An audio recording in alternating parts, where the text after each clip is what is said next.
Dirty razors. Dirty workbench. Dirty work floor.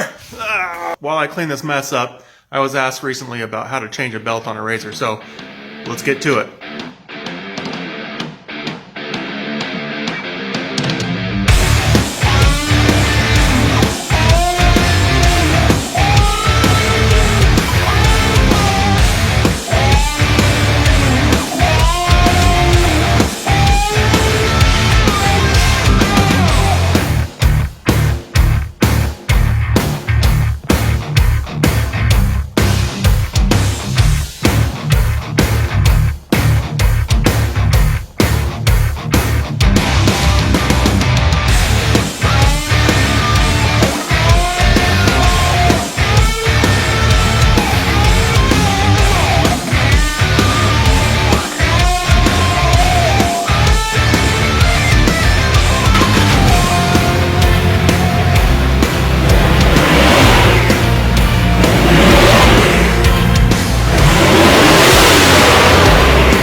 Alright guys, well, I hope you found that useful. I hope you could share it with somebody that might be less experienced.